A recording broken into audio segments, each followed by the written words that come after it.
Welcome to Picks with the Professor, the sports betting show hosted by a real statistic professor. We've been out for a while here. Apologies for that. Life's been crazy. We had the All-Star break, so there was nothing happening there, and then a lot of little things with the little one. I think we're going in the right direction here now. We got those of you who've been with us for a little bit. We had the feeding tube up the nose, which was kind of a temporary thing, and now we've got the surgery done, so it's right into his stomach. So, just trying to pump the little guy full of as many calories as possible to get him growing. Ended up him being in the hospital, a little bit of an infection from that too, which apparently is not uncommon. So just kind of a lot of craziness and just trying to figure out, what we're trying to do here schedule-wise with life, because it's just been a whole lot for us here to handle. So we appreciate your loyalty here still to watching this show. Don't have a recap slide. I had been doing the slide where we kind of showed what was happening by week. And at some point, there's like too many weeks now. So I need to just sit down and think through how I want to recap that. The last couple of weeks been very just kind of middle of the road, just kind of hanging in there. But we always talk about, if we're hanging in there on the bad weeks, after all those good weeks, that's okay. We'll hit another good stretch here. Who knows, may start today. But yeah, just kind of so here lately, but still kind of riding the high from as good as we had many good weeks where people are, literally doubling their bankrolls in that. So if you're looking for all those picks, Discord chat, all sorts of benefits, Dub Club is the place to be. Get that links in the show description. Otherwise, though, kind of want to roll right into this as quick as possible. Some quick reminders, though. Pickswiththeprofessor.com/new will get you some information about the community rules that govern this place and the model. It is a player-based model. The ratings reflect the current roster.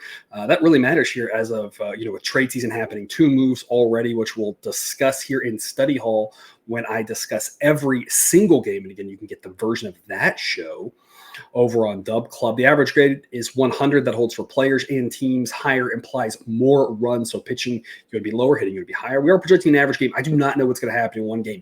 Specifically, when you look at Thursday's games were wild. 11 of the 16 teams scored 0 runs between innings 6 and 9, which matters if you're a first 5 bettor or a full game bettor. I'm not sure I've ever seen that many before. It was just a wild situation. So many games got to whatever they were at the 5th inning, and that was it for the rest of the game. And that's just the whole point. One game, weird things happen. We don't know. We are predicting an average game. That's why we have overall long-term profits, because we have a well-calibrated model. So when we say team wins 55% of the time, they are going to lose 9 out of 20 times, but we know what price to bet, such that the 11 wins win us more than the 9 losses, and vice versa. A 45% winner will lose 11 times. It's going to lose more than it wins, but we know what price to bet such that we can win more when we win than we lose when we lose. And that's all that matters. It allows us to profit in the long run. It guides us on this principle. Anything is a good bet at the right price, right number. Doesn't mean you're going to find it. There's a lot of times where we just say that's not really out there. We don't think it's good enough, and that's okay. Someone will win. Someone will lose. We don't have to kick ourselves over missed bets, because the idea is not about the one game, it's about the long run. We keep a big picture outlook here, but of course, as always, take what you like and leave the rest. Last but not least, if you could like the show, we would like that. So we're going to cover 2 games here. We're going to cover one of the more intriguing games here. 2 of the better teams in baseball. The Guardians and the Phillies will get going here at 6:40 p.m. Eastern.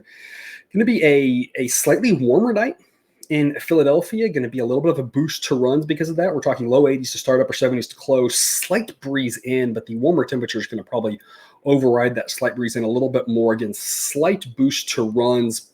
Ben Lively we get the ball for the Guardians, 3.57 ERA, but the underlying metrics are a little bit higher than that. He grades out just below average. Christopher Sanchez has been fantastic. He's been a guy we've been touting along with his entire Phillies rotation. It seems like for years we were high on Ranger Suarez long before anybody else was. We were higher on Christopher Sanchez long before anybody else was. It seems 2.97 ERA and underlying metrics support that. He's very, very good, as were 4 of the 5 starters in that Phillies rotation. And what we saw from Spencer Turnbull, you can almost put him in that. That even though it was a small sample size, and of course he's now hurt. So the Phillies, of course, have the edge there at starting pitching. The Guardians, though, we love their relievers. The Phillies relievers are very solid, but both of these teams have come out of the All-Star break.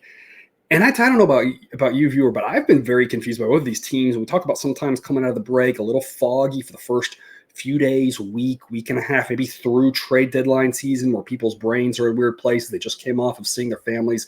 We don't really know what's going on in these people's heads unless you talk to them or you're really listening to what they're saying. And even then, you never know what's real, what they're just saying. Both these teams have been 2 of the better teams in baseball maybe the two absolute best teams in baseball entering the All-Star break, depending on how you want to look at it. There's, of course, a couple other teams that might throw their name in that hat, but these two teams were fantastic. And then just coming out of the break, really struggling. One day it's offense, one day it's bullpen. I don't really know what to make of either one of them. We've got the Phillies winning this 63% of the time. Why is that? We think their offense is better. This Guardians offense is still extremely left-handed heavy. What does that mean? That means that they're below league average against lefties, and that's part of the big ding here. So if you're taking the Guardians, that's the big fear you have. I'm not saying they can't pull the upset, and the model says they do it 37% of the time, but the issue here is that we're looking for good prices here. If I had to play this, I'd be on the Phillies at -164. If you don't like those odds, maybe throw it in a parlay. I don't like the run line with the home team just because that's a personal thing. Part of betting baseball is just staying sane throughout the course of the season. The books know that. So the price is done accordingly for the fact that the home team, of course, is less likely to cover the run line than the road team. So I don't think it's about that. It's just a personal preference there. -164 is what I'm seeing on the Phillies right now. The model says it should be -172. Of course, if you're with us on Dub Club, you've already seen all these numbers. My threshold for this being a really good play is -155. So we're still about a dime away from the Phillies being a good play. Again, I couldn't back the Guardians. They've been up and down. The Phillies have been up and down as well here since the break. But the Guardians against the lefties, a scary proposition, especially given the massive disadvantage they have at starting pitcher. Of course, you can look first five. Of course, the books know about the first five advantage the Phillies have. If this game gets late, you have to think maybe the Guardians have a little bit better of a chance. Why is that? Because the Phillies will be throwing some righties from the pen almost assuredly, and the Guardians bullpen has such an advantage. But the Phillies do have a couple of lefties in their pen as well, maybe even more lefties than the average team does. So I'm not even sure how much of an edge they can even get there. Total in this one's 8.3 according to the model, and that's pretty much what the books have. They have it at 8 right now, juiced to the over, or 8.5 juiced to the under. So I don't think there's much of an edge here with regards to the total. Maybe a slight lean to the Phillies, but I'm officially passing this game. I know it's one that's really interesting. Maybe I said something there that gave you already kind of like something, and something I said there can kind of get you to a pick, but no official pick for me on this one, just because I think the Phillies should be favored. I'm just not excited about this price. One of the more interesting games of the night. Doesn't mean we have to bet them all, but of course, as always, folks, shop around. If you're able to get that extra dime value on the Phillies at -155, maybe even at -160, might be worth a look, but make sure you're not paying -175 or something like that. You should always have multiple books in your portfolio to be able to shop around and get the best price. If you don't have an account there yet, BetUS is a good place to sign up. They've got some pretty competitive prices, and they've still got the offer of a 125% bonus on your first ever 3 deposits, $2,000 each. Does come with a rollover. They're going to require you to play through that money a little bit, but we're going to give you plenty of plays, especially if you're with us over on Dub Club, in order to get through that rollover requirement. Nothing comes for free, but if you play through that money, you can get the free money over there at BetUS. Check them out today if you don't have them yet in your betting portfolio. The link to sign up is in the show description. BetUS, America's favorite sportsbook and casino. Live betting and racebook. We're celebrating 30 years with a historic offer. A 125% sign-up bonus on your first 3 deposits. Plus 10% gambler's insurance. Get started today. BetUS, where the game begins. And of course, the reason everyone is here, what pick do I like? What pick are we really after here? And that's going to come in this game with the Rangers and the Blue Jays. A couple of quick notes, though. First off, the play of the day that we gave out, and I mentioned this to our people over on Dub Club.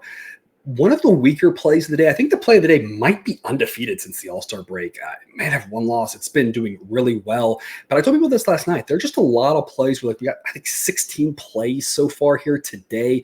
A lot of things I like. Nothing that really stands out. And, of course, the play of the day had something impacted here overnight from Thursday into Friday. And so I still like it. I just don't like it quite as much. So this might actually be my favorite full game play of the day.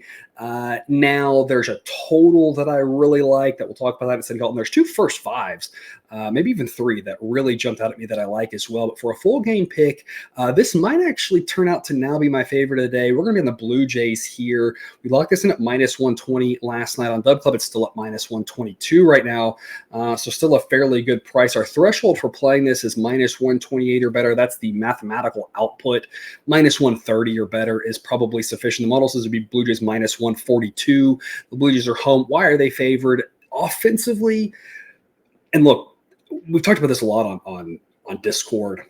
I'm not sure how many offenses I trust right now. The list might be zero. It was going to be the Orioles and the Yankees, but what we've seen from them here in this last month, makes you wonder there. The Dodgers, all the injuries. The Braves were so good last year, all the injuries, and their guys aren't even performing. The Astros maybe are still doing okay. Obviously, you hope they get Tucker back if you're an Astros fan like I am, but a lot of offenses in baseball are just really inconsistent this year. There's not many that you trust. These two teams fall right into that.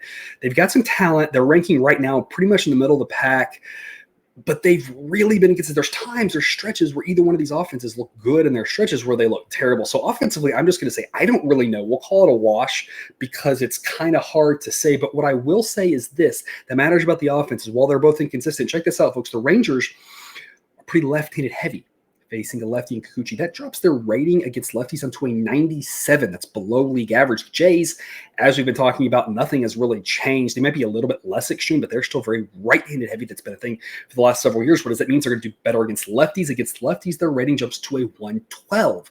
So overall, these offenses, I couldn't tell you what's going to happen night to night because I don't have faith in either one of them to do anything, score or not score necessarily. But lefty, the offense favors the Blue Jays in this matchup. The starting pitchers favors the Blue Jays. Kikuchi struggled a little bit his last time out, but he still looks pretty good in my opinion. The underlying metrics for him are still very solid. He does have that slightly inflated ERA. We talk about that ERA can be inflated easier than some of the underlying metrics. That's why it's not really a great metric. It's something that's out there, but there are other better metrics that are predictive. That 4.54 ERA I think is misleading. His FIP's in the mid threes, xFIP 332. So I really like Kikuchi here. I still think he's a strong pitcher, and the opposite can be said for Andrew Heaney. 3.60 ERA is probably a little bit lucky. His FIP's right around 4, xFIP 4.18. So I've got a big edge to the Blue Jays at starting pitcher, an edge for the first however many innings for the Blue Jays, with it being lefty on lefty. That'll, of course, dissipate as we get into the bullpens. The bullpen does favor the Rangers. So you might say something, too, about playing a first five. I don't necessarily think that's the craziest idea that I've heard. Of course, we have to consider the price on that. Right now, the Blue Jays, you're having to pay minus 130 for that. So if you wanted to play that, I don't think that's bad. But the downside to that minus 130, it being about 10 cents higher than we're playing on the full game. And, you change up your perception of the variability. There's more variance that can happen in 5 innings versus 9. So it's kind of a personal preference thing on that. You are paying a little bit more. It's a C grade according to the model, but I don't mind that first 5 play because, again, the Blue Jays, one of the big edges will come with the lefty-lefty situation. The other big edge will come with who the pitchers are. So, again, the Blue Jays should have an early lead. Of course, we're going to hold our breath for the full game, but I think minus 120 is way too low for this. Again, we've got the Blue Jays winning this about 60% of the time. Total, I think, is priced pretty well. We've got it at 8.1. The books have it at 8, slight just the over. So I think the total in the first 5 is the same way, is spot on. But we like the Blue Jays here. Going to hold our breath for the relievers. If you want to look first 5, that's not crazy, but the model doesn't like it quite as much as the full game. So my favorite plays here, of course, Blue Jays full game minus 128 grade pick. A bunch of other picks coming here. About to record the study hall session so that we can talk about every other game, a bunch of other things I like, why I don't like certain things, some great thoughts from me here. I watch a ton of baseball. My wife probably says too much. So I've got a lot of great insights about the model, how it's performing in baseball. You want to cash that out. You can get that via Dub Club. That link's in the show description on top of all the other 8 grade plays. As always, so thanks for watching. Best of luck. And as always, remember, you can get your betting money, but please don't bet your eating money.